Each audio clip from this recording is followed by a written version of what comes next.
to another DorkLair action figure review. Today I'm taking a look at the Mythic Legions Vorgus Vermillius 2 LegionsCon Exclusive. Released at LegionsCon 2023, this figure will also get a standard release in early 2024, minus the exclusive head sculpt and the exclusive packaging. Vorgus is a really cool character. It's essentially an enchanted suit of armor that gives its wearer incredible powers, but in exchange, it slowly consumes their being.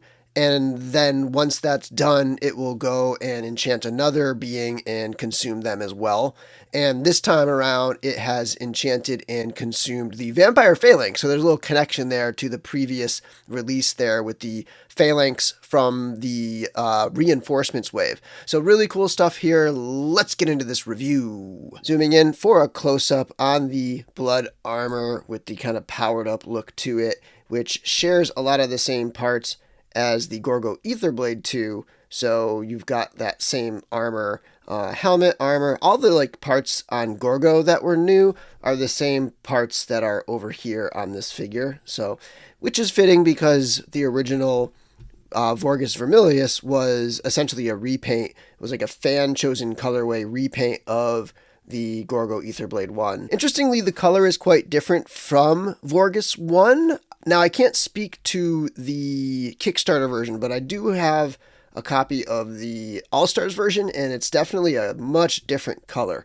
I like both of the colors. I do think I prefer this one overall. I just really like that color. But I like that this one's kind of got more of a fleshiness to it, which gives it that living armor feel where it's like, I don't know, it just feels fleshy. You know, it just feels vampiric in that way. You know, that original one feels like blood, and then this one feels like flesh and blood with these two figures. So, you know, kind of neat that they're kind of changing it up, though it would have been cool if they had made them the same color and then you could swap parts between them, but still, nice look right here. And so working our way down the figure, we do have that new head sculpt. It's got a pair of horns on there, lots of nice little paint details. I mean, you have blacks, you have reds, you have that kind of dark blood armor red, just quite a few different shades of different blood reds. And then you have that collar that was pretty much unique to Gorgo before that. Same thing with the torso. That is one of the pieces where the chest piece can pop off of the torso.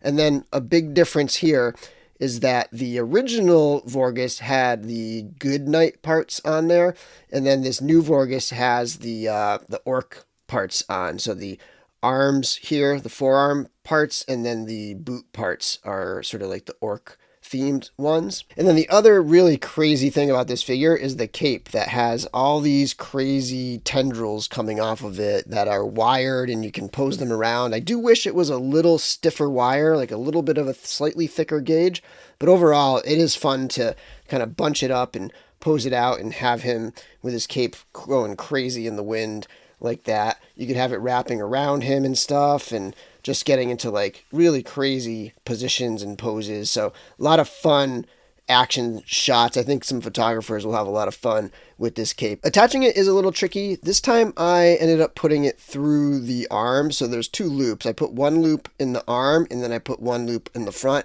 and that should connect to this piece right here. So it kind of hooks around this little piece there on both of the sides. So this one's hooked over on this side as well. And that stays on there pretty good. And the reason why I put it on the arms is because when you hook it through the shoulder pauldrons, it kind of brings it and pulls it in this way. And then you have like all this excess piece coming down here. And so this dip right here ends up coming down to like here. And I just kind of like it being a little more closed off in the back there. But either way, it works just fine. And here we have Vorgus zoomed out for a look at the entire figure, which stands between 6.5 and 7 inches tall. And here it is compared to the original Vorgus Vermillius on the left and the Gorgo Aetherblade 2 on the right. Next, on the left, we have the Vampire Phalanx, which is the character that this armor consumed. And on the right, we have the Deluxe Skeleton Builder. Here's a couple other fantasy lines. On the left is a Masterverse He-Man kit bash with a custom head sculpt by Monster Machine Creations, painted by EM Custom Parts, Eric Miller. And on the right is the Tiberius figure from Animal Warriors of the Kingdom. And then here we have on the left the Mandalorian Ronin figure from Tamashii Nations, and on the right we have the serpent form Thulsa Doom from Super 7. Lastly, at the upper end of the 7-inch scale, on the left is the burnt out version of the Storm Collectibles Golden Axe skeleton, and on the right is Strongheart from the NECA D&D line. For accessories, they do have the phalanx head, and it's supposed to sort of represent the vampire being consumed by the armor, sort of partially consumed, and we've got these horns on that head. I think those horns are fantastic, and they're perfect match for this head sculpt. And if you get in close, you can see some nice little details, like there's some pinkish red around the outside of the eyes, and a little bit of pinkish red down under the nose there. So some nice, some nice vampiric details in that face paint. And the other alternate head sculpt is exclusive to the LegionsCon version of this figure. So if you get the regular version, it won't come with this head, but it's sort of a tweaked version of the vampire head that came in the heads pack. So a little bit different version of this head in terms of sculpture, but then it's cast in a clear plastic and it's painted so that it's sort of like darker at the bottom and slowly goes up to be lighter, again, representing the slow consumption of the vampire by the armor. It does come with a couple weapons. The highlight to me is this spear, very nicely painted to match Vorgus Vermillius armor. And this is a 2-piece spear where the topper can come off. And this is a brand new piece. Like, this is the first time we're seeing this.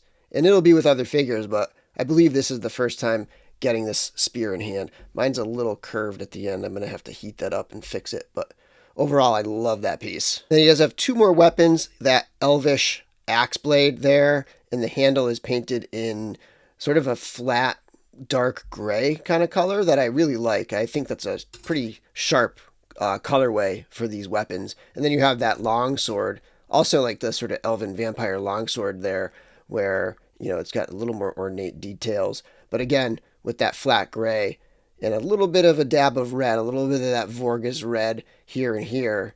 Nice touch and a really cool looking color for this weapon. And it does come with the old school strap there with the little loop through it that you can use to store weapons. And for articulation, the head is on a ball joint. You've got your pretty typical Mythic Legions 1.0 articulation. Unfortunately, this does not have the new Knight parts, so you're not going to get that advanced articulation that we saw with that Valiant Knight just yet.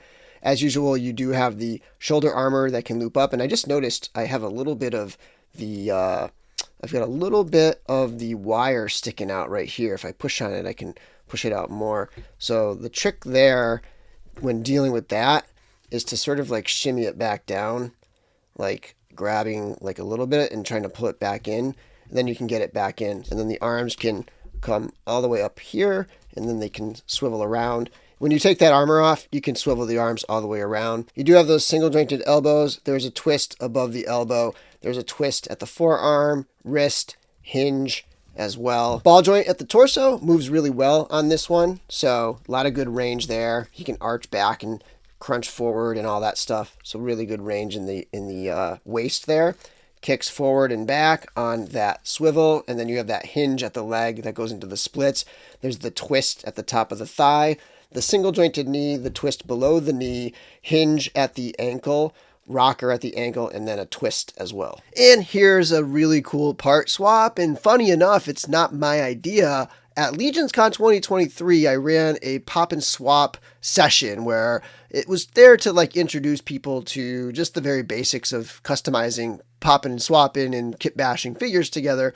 And one of the attendees actually put something very similar to this together. They took the torso and skirt from the Pelvicus Lord Bashadi figure and then mixed and matched it with the various Vorgus Vermillius parts, and I was just blown away at how awesome that looked. And the colors match really well, like the little red accents on the Pelvicus torso, they match the red perfectly, the little red accents on the Vorgus figure, and then the belt itself actually is the same color or very close to. It's got that kind of dried blood or fleshy blood kind of color to it as the main tone of the armor. So this really worked out well, and I was very impressed at the, just the nice perfect color combination that someone came up with at that session. And my second kit bash here is super basic, but also super demonic. I took the Belphegor torso and arms, mashed it up with the Vorgus armor, and I think this looks awesome as well. Anyway, that'll do it for my review. Before I go, I just want to give a huge shout out and thank you to Jeremy Gerard and Joe Viteri for putting on a phenomenal LegionsCon 2023. I cannot wait till next year.